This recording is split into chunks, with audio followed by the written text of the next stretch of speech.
Well,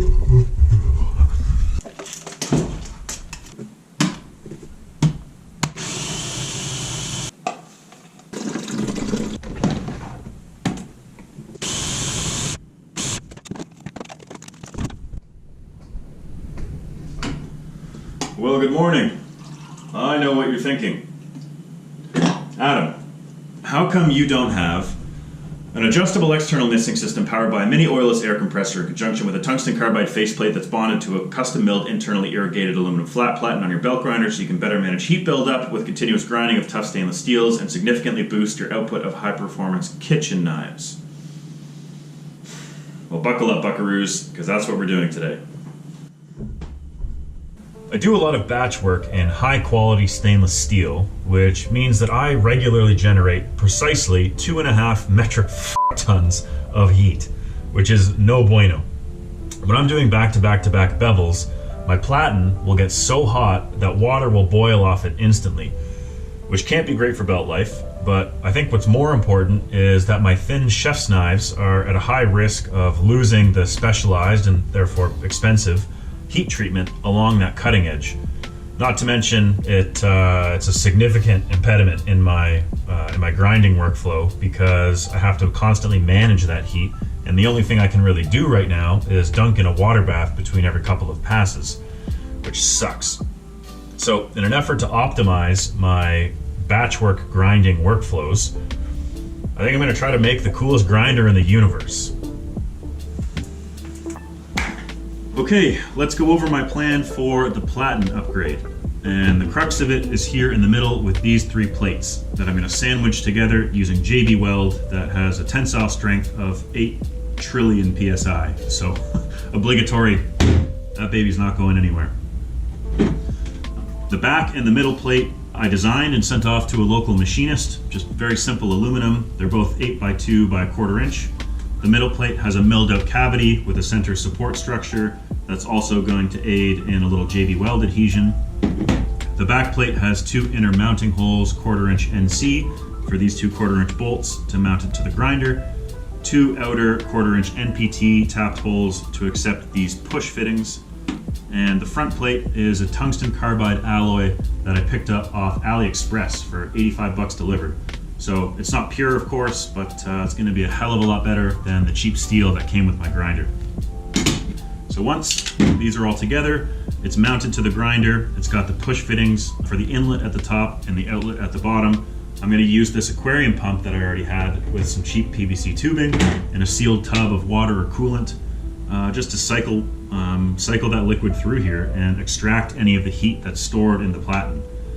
It's probably overkill. You don't ever really see upgrades like this outside of the tungsten carbide faceplates, but I'm far too invested at this point and too stubborn to not include it in this project.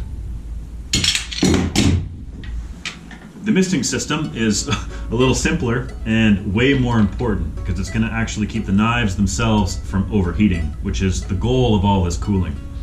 And basically, I have this adjustable nozzle with 2 adjustable valves, one for water and one for air. Those 2 combined make a mist.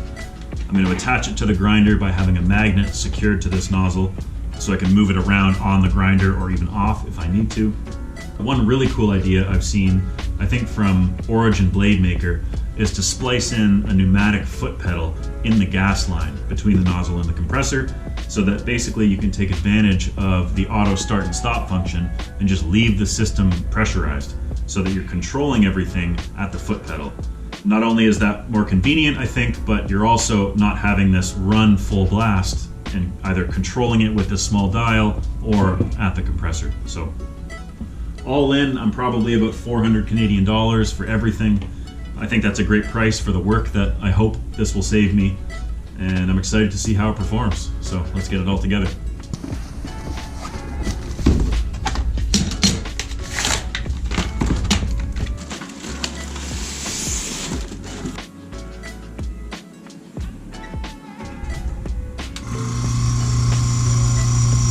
Oh, it's quiet. Cool.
I've given this 2 full days to cure, and it's looking pretty solid.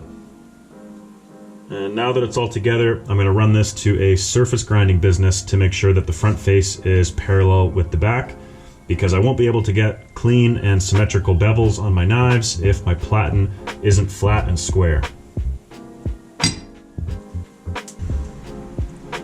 My platen is back after being almost fully surface ground. The shop I took it to ended up having some chatter in their diamond wheel, so they weren't able to fully face it, but it's maybe 2 or 3 thousandths out of parallel with the back. So for the time being, that's good enough.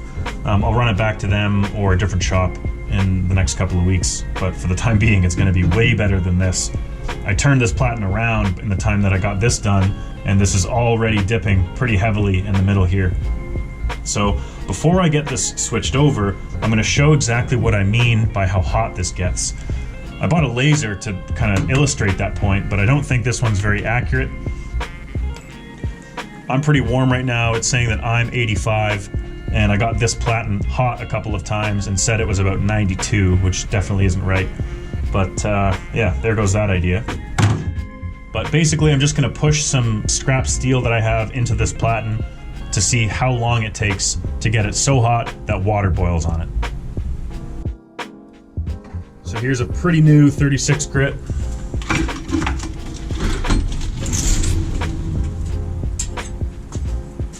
And a scrap piece of 20 CV.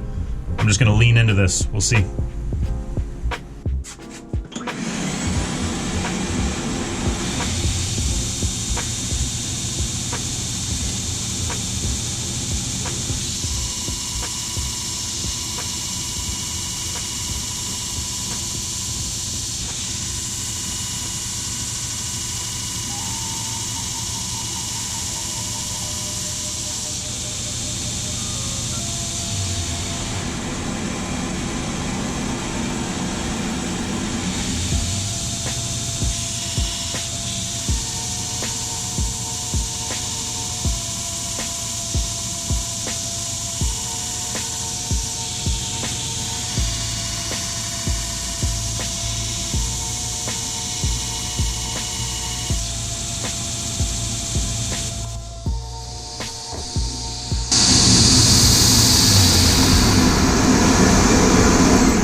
So there's 1 centimeter of steel, and it's already steaming. So I'm not going to go any further. I think that illustrates the point. When I'm doing big bevels on chef's knives, it gets hot.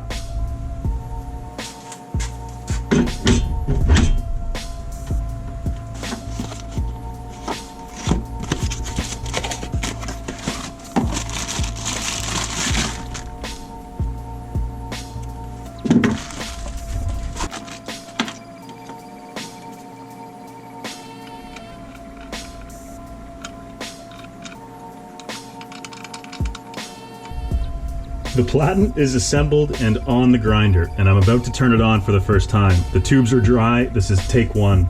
I am pumped. So just a quick review on the platen. Again, I've got a tub of water with the aqua pump that's going to force water through the inlet, which is the top of the platen, and then out the bottom of the platen, back into the tub. And I've got a plug just behind the grinder so I can have that there. Full time I'll have a sealed tub to make sure that it stays clean, because I think what I'm going to do is also use this to draw for the misting system. It just makes sense. But here we go.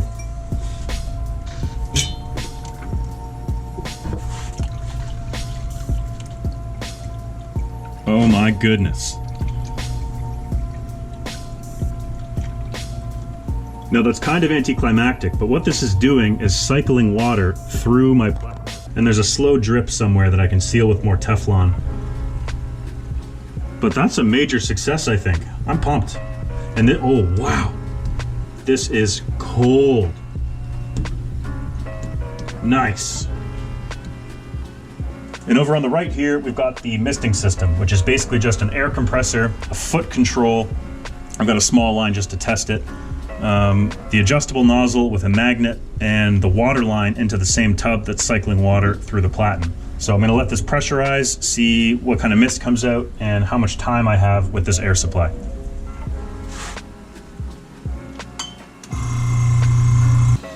Took 1:50 to fill the tank. And at 20 psi,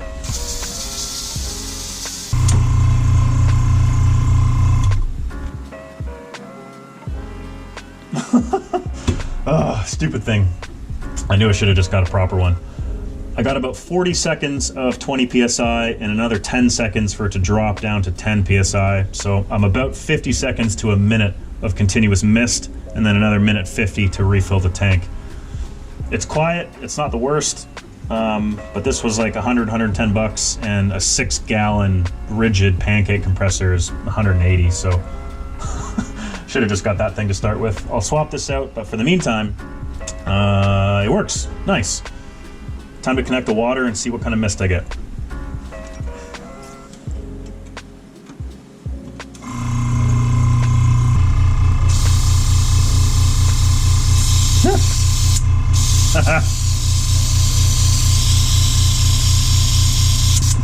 So it's not a whole lot of water, but it's very cold. Holy moly pants, look at this. So I've got my air compressor on and running down in the corner. The air line is running under the sink, around the bench, and down to the foot pedal, which I can move anywhere that I need. That air is running up to the nozzle, which I can move out of the way, and also off the grinder. And this is getting its water down from the sealed reservoir that I can top up as I need, but it's probably not going to be that necessary because the only water leaving that bucket, that system, is out of the mist nozzle, and that's actually not a whole lot of water. But in there is also the aqua pump, which is cycling water through the platen. So that comes up the top and out the bottom. And if it looks like a nuisance to change or move things around, the tubes are only connected to themselves, not the grinder, and everything's a push connect fitting. So if I need to move it, done. So when I want my platen cooling on,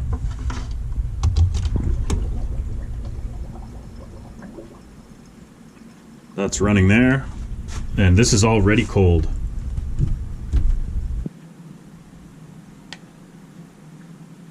Even my broken laser agrees. And then when I want the mist,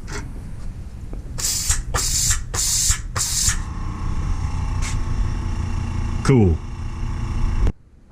Now that I have the coolest grinder in the universe, let's see if it works.